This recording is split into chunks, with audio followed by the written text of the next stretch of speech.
नमस्कार दोस्तों, स्वागत है आपका मेरे चैनल कॉर्नर ऑफ बुक्स में। आज मैं आप लोगों के लिए विष्णु प्रभाकर जी की कहानी लाई हूँ, जिसका शीर्षक है सच मैं सुंदर हूँ। अगर आपको कहानी पसंद आए तो कहानी को लाइक, सब्सक्राइब और शेयर अवश्य करें। तो आइए सुनते हैं विष्णु प्रभाकर जी की कहानी। मुकुल ने निश्चय किया कि इस बार होली की छुट्टियों में वह घर नहीं जाएगा, लेकिन छुट्टियां आए इससे पूर्व ही मंजरी का पत्र आ पहुंचा। मनीषी भाभी का आग्रह है कि सदा की भांति इस बार भी वे आपकी राह देखेंगी। उसकी प्रतिज्ञा और भाभी का आग्रह, इन दोनों में कौन शक्तिशाली है यह वह जानता था, इसीलिए मन में अवसाद लेकर भी उसे जाना पड़ रहा है। ट्रेन में अपार भीड़ है, शोर है, बदतमीजी है, लेकिन सब ओर से आंखें मूंदे वह ऊपर की बर्थ पर लेटा हुआ सिगरेट के लंबे लंबे कस खींचता और उठते हुए सर्पाकार धुएं में राह भटक भटक जाता। स्वभाव से वह अल्हड़ था। जहाँ वह है वहाँ विषाद नहीं है। मृत्यु के मुख पर भी एक बार मुस्कान बिखर जाती, लेकिन आज उसके स्मृति पटल पर ऐसा कंपन है जैसा संभवतः रडार में होता है। किसी संकट की सूचना, लेकिन वह संकट की बात सोचना ही नहीं चाहता। पर ज्यों-ज्यों वह उसे स्मृति पटल से मिटाने की चेष्टा करता है, त्यों-त्यों उसकी रेखाएं और स्पष्ट होती है और उभरती है। विस्मृति की चेष्टा में ही स्मृति का जन्म होता है। रात वर्ष उल्लास से भरा भरा वह घर पहुंचा था तो मंजरी ने मनी भाभी से मुस्कुरा कर कहा था, जानती हो भाभी, मुकुल भैया क्यों आए हैं? मनी भाभी बोली, आपके घर कोई क्यों आता है, यह जानने की भी क्या कोई ज़रूरत होती है? मंजरी हंस पड़ी। होती है भाभी, होती है। अब भाभी मुस्कुराई, तो तुमसे मिलने आए होंगे? मुझसे नहीं, तुमसे। तो फिर क्या बात है, भाभी से मिलने जाना क्या अनाधिकृत है? जी, अनाधिकृत तो नहीं, अद्भुत अवश्य है, विशेषकर इन दिनों। उफ, भाभी खुलकर हंसी। तो यह बात है। मंजरी ने भैया की ओर देखा, कहा, कहती थी ना भाभी जानती हैं।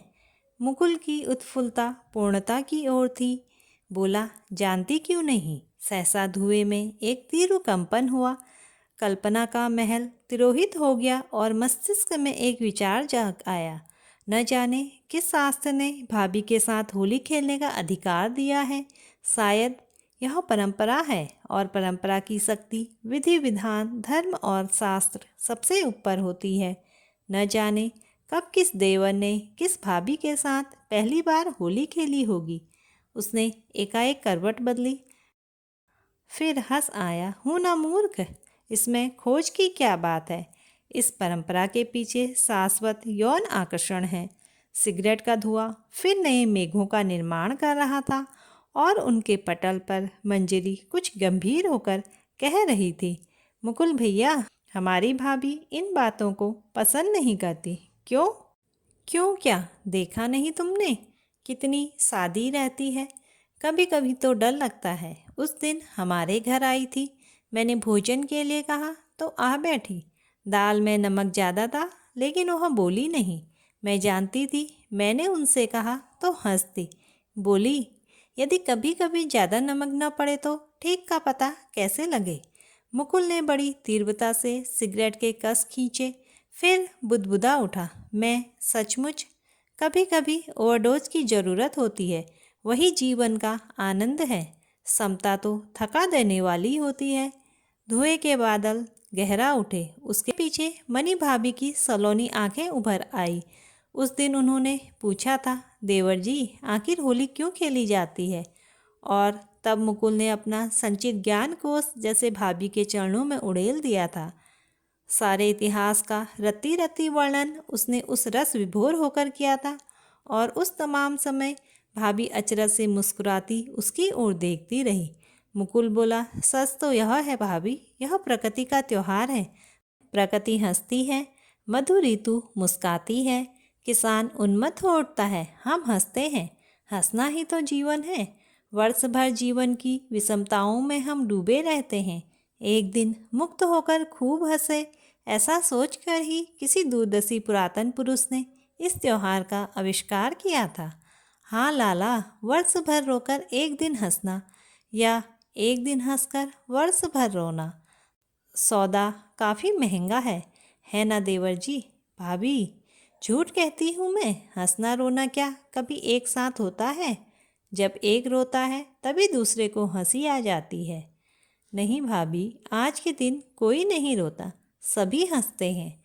सहसा वह उठ बैठा, दृष्टि नीचे की ओर गई, पाया अधिकांश यात्री ऊँघ रहे हैं, कुछ पढ़ भी रहे हैं, कुछ दीवार से सटे खड़े हैं, और गाड़ी है कि अपनी रफ्तार से चली जा रही है, निर्मुक्त निर्द्वंद। सोचा, सभी हंसते हैं, सचमुच क्या सभी हंसते हैं? आज भी चारों ओर रोना ही कुछ अधिक है।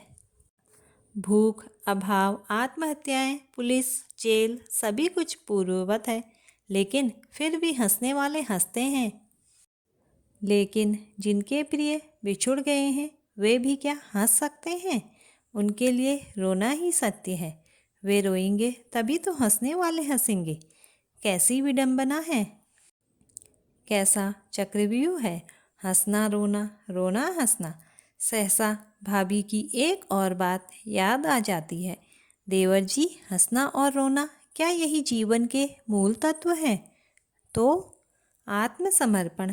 भाभी, पल के उस सहरुए भाग में कहकर भाभी लजा आई और मुकुल हो उठा आत्मविभोर। प्रेम की सिहरन जैसे उसके सिराओं में उमड़ आई। भाभी मुस्कुराई, बोली, किसी के होना चाहते हो? किसका? किसी के भी। अनायास ही, जैसे अपने से ही कहता हो, मुकुल बोल उठा, तुम्हारा। भाभी तनिक भी चकित नहीं हुई, जैसे वह यही सुनना चाहती हो। सहज स्वाभाविक स्वर में बोली, मेरे भी हो सकते हो, लेकिन अब मुझ में आत्मसमर्पण कहाँ है? तुम नहीं चाहोगे? आत्मविस्मृत सा मुकुल एकाएक बोल उठा, तुमने मेरी बात नहीं मानी भाभी। कौन सी बात? तुमने होली खेलने से इनकार किया। भाभी की मुस्कान में जैसे इंद्रधनुष चमक उठा। होली खेलना चाहते हो तो खेलो। सच? हाँ सच। मुकुल तुरंत दौड़कर रंग ले आया, लाल, पीला, नीला, हरा। भाभी वहीं उसी तरह बैठी रही, मंद मंद मुस्काती, उसी की राह देखती। मुकुल ने पिचकारी भरी, बोला, हो जाओ तैयार। भाभी ने कहा, बैठी तो हूँ। मुकुल एकाएक ठिठक गया। नहीं नहीं, मंजरी ठीक कहती थी, तुम होली खेलना नहीं पसंद करती, तुम होली खेलना नहीं चाहती। चुपचाप बैठकर भी होली खेली जाती है। भाभी ने उठने का जरा भी प्रयत्न नहीं किया। बोली, देवर जी, मैं न चाहूँ, तुम तो चाहते हो, तुम्हारी चाह का मैं सम्मान क्यों न करूँ? नहीं भाभी, जो तुम नहीं चाहती उसमें रस कहाँ से उड़े लोगी? क्या कहते हो देवर जी? संसार में ऐसा ही तो होता है, सदा एक की चाह दूसरे पर लाद दी जाती है। मुकुल तीव्र गति से कांप आया, बोला, नहीं भाभी नहीं, मैं अपनी चाह तुम पर न लादूंगा। भाभी हर्ष और विषाद के झूले में जैसे झूलती हो, चेहरे पर एक रंग आया और एक गया। बोली, देवर जी, तुम तो पागल हो, जितना चाहे रंग डालो, मैं बुरा न मानूंगी। कहते कहते वह विद्युत की गति से उठी, एक बाल्टी उठाई और मुकुल को सराबोर कर दिया। और उसके बाद यही सब सोचते सोचते मुकुल कुछ पिघला, कुछ हर्षित हुआ, कुछ खिन्न भी हुआ। लेकिन स्मृति का राजरथ तीव्र गति से आगे बढ़ता चला गया। वह रंग खेल ही रहे थे कि मंजरी आ गई। बोली, अरे भैया, यह क्या हुआ? मैं तो समझती थी कि भाभी केवल ज्ञान की बातें बघाड़ती हैं। देखती हूँ कि देह तो रंगीली भी है, पुरुष को हरा सकती है। बाप रे बाप, नारी को क्या यह शोभा देता है? और वह खिलखिलाकर हंस पड़ी। भाभी भी हंसी, बोली, इसमें अशोभन क्या है मंजरी? पुरुष ने सदा नारी के संग होली ही खेली है, और किसी योग्य तो वह उसे मानता ही नहीं। दोनों भाई बहन जैसे सिहर सिहर उठे कि उसी क्षण बड़े भैया वहाँ आ गए। गीले बालों पर आंचल सरकाकर भाभी चुपचाप किवाड़ों के पीछे हो गई। एक क्षण कोई कुछ नहीं बोला। फिर मंजरी जैसे बरबस हंसी, बोली, भैया आज भाभी ने मुकुल भैया की खूब परीक्षा ली। पहले तो उपदेश दिया, फिर यह दुर्गति कर दी। भैया हंस आए, बोले, मंजरी जीत मुकुल की ही हुई है। उसने अपने भाभी को होली खेलने के लिए विवश कर दिया, मैं नहीं कर सका। मुकुल ने सहसा अपने ममेरे भैया की ओर देखा। वह अत्यंत कुरूप थे और हंसी उस कुरूपता को और भी उजागर कर देती थी। वह कुछ नहीं बोल सका, केवल संध्या को जब भाभी को प्रणाम करने आया तो कहा, परीक्षा समीप है, अब जा रहा हूँ। भाभी सकपकाई, अभी इतनी जल्दी? हाँ भाभी। भाभी ने एक दीर्घ निश्वास खींचकर केवल इतना ही कहा, अच्छा देवर जी, जीवन में सफल हो यही मैं चाहती हूँ। उसने सिगरेट का आखिरी कस खींचा और बचे हुए टुकड़े को आराम से डिब्बे में एक हुक में रख दिया। फिर गाल हथेली पर टिका, सामने निगाह जमा दी। सोचने लगा उस पत्र की बात जो अगले ही दिन भाभी ने लिखा था। क्षण कितना प्रबल है यह मैंने उस दिन जाना। सोचती हूँ कि इसमें जो शक्ति है, जो उद्यम उद्वेग है, वह वर्षों की घुटन का परिणाम है। जिस बात की हम कभी कल्पना भी नहीं कर सकते, वह अनायास ही हो जाती है। कल का उन्माद भी क्षणजीवी नहीं था, न जाने कब से मेरे अंतर में रमता जा रहा था। मानूंगी कि मैं प्यासी हूँ। चेतन रहते कभी इस पर नहीं सोची, सोचना वर्जित जो था।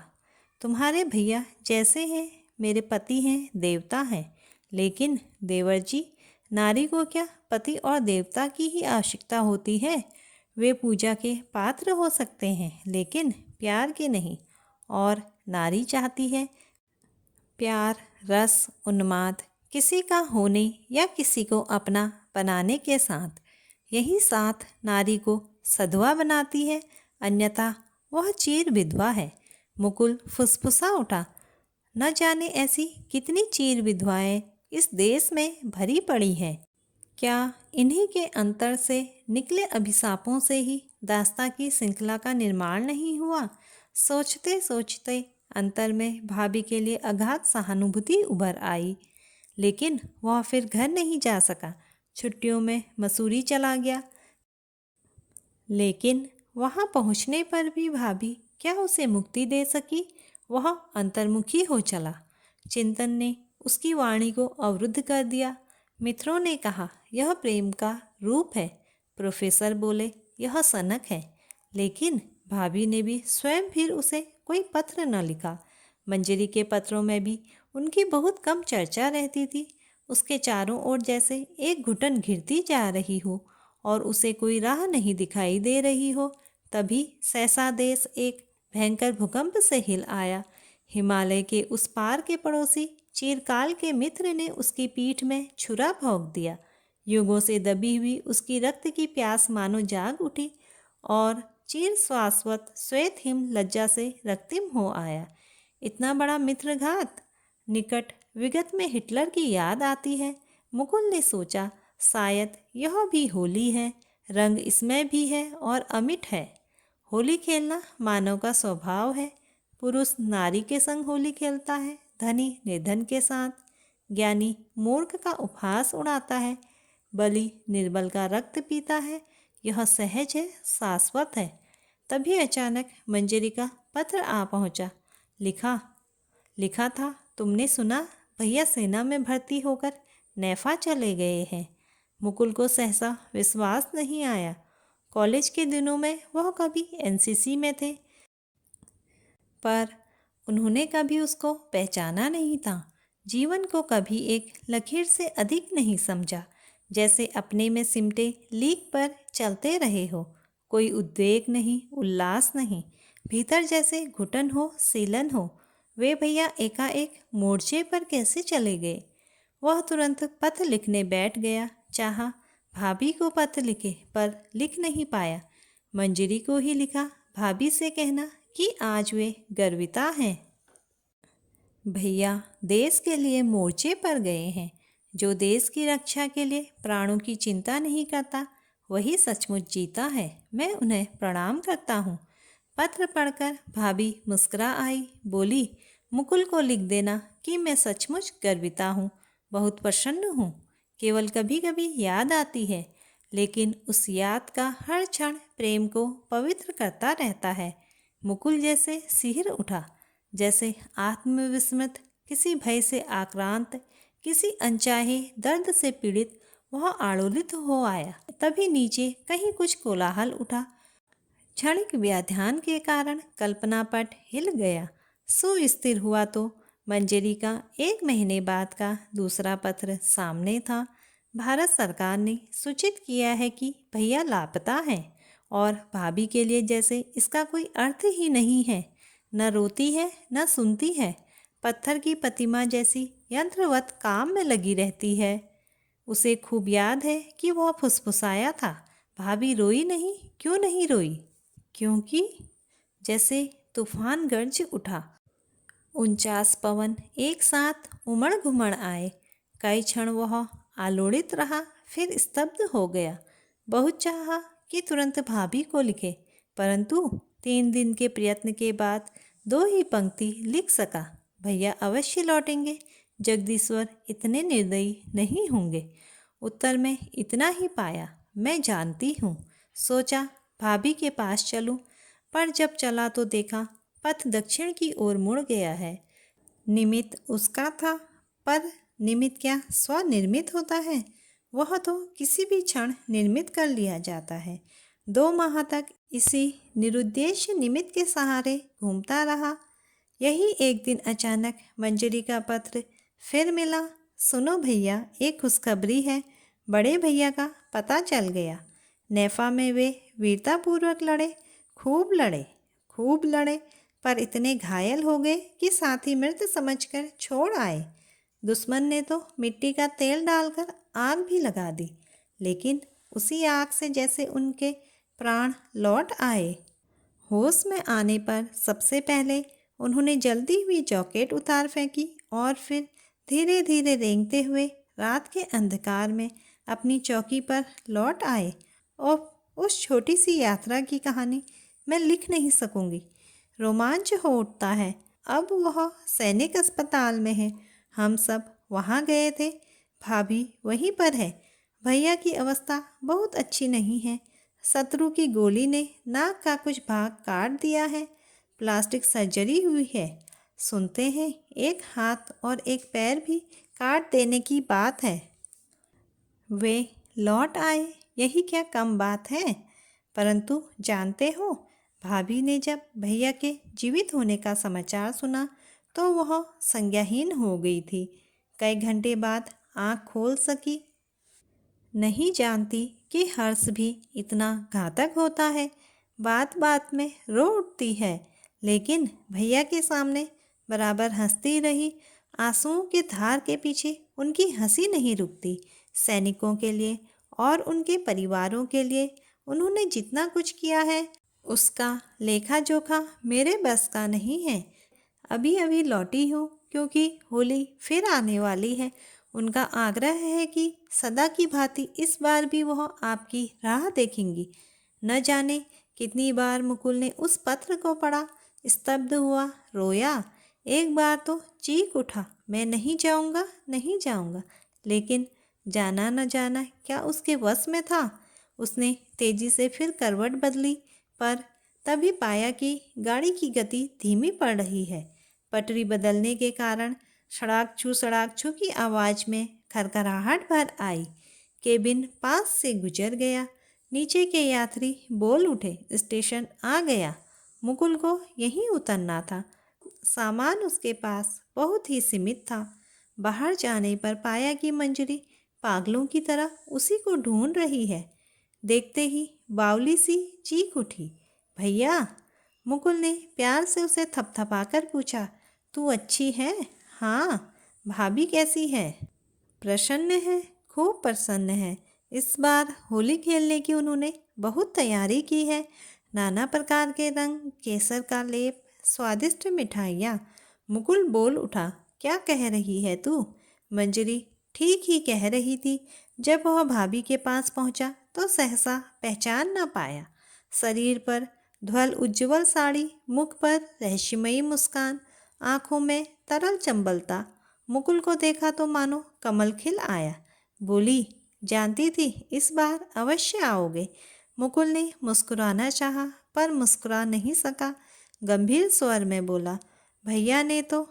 भाभी तुरंत बोली, वही किया जो प्रत्येक पुरुष को करना चाहिए। और कहते कहते वह फुर्ती से मुड़ी, रंग की एक बाल्टी उठाई, मुकुल के ऊपर उलट दी। वह संभले तब तक दूसरी, तीसरी और चौथी बाल्टी खाली हो चुकी थी। उसने संभलने का प्रयत्न किया, लेकिन भाभी उसका हर प्रयत्न विफल कर देती थी। उसने पाया कि जैसे उसका विषाद दूर हो गया है। हृदय में एक रहस्यमयी हिलोर उठकर उन्माद पैदा करने लगी है। देखता है कि बाल्टी उसके हाथ में भी आ गई है। अब तो भाभी आगे है और वह पीछे। गन, दालान, बैठक, रसोई सभी से होते हुए दोनों अंदर के कमरे में जा पहुँचे। आगे दीवार थी, उसी से सटकर भाभी खड़ी हो गई। बोली, अच्छा लो, डाल लो। दूसरे ही क्षण सर से पैर तक रंग में सराबोर हो आई। साड़ी बदन से चिपक गई। कुंदक सी मांसल देह चमक आई। वह हंस रही थी, वह हंस रही थी, इसलिए सिराओं में थिरकन थी। रंगों ने उन्हें और भी मोहक बना दिया था। अस्त व्यस्त वस्त्रों के कारण आकर्षण और भी गहरा हो उठा था। मुकुल सस्मित पुकार उठा, भाभी, बस लाला जी, बस लाला जी, और रंग नहीं डालोगे? भाभी विद्युत की गति से आगे बढ़कर उनके दोनों कंधों पर अपने हाथ रख दिए। फुसफुसाया, भाभी। भाभी तनिक भी नहीं झिझकी, मुक्त मन बोली, कहो देवर जी। तुम इतनी सुंदर हो, सच। मेरी आंखों में झांको, ओह तुम कवि हो। भाभी मुस्कुराई सहज सरल भाव से, दोनों हाथ हटा दिए। बोली, सच कहते हो मैं सुंदर हूँ? मैं तो समझती थी कि मैंने अपने आप को उनकी याद में मिटा दिया है, लेकिन देवर जी तुमने मेरा भ्रम दूर कर दिया। धन्यवाद। कहते कहते भाभी का वक्ष उभरा, नेत्र दीप्त हुए।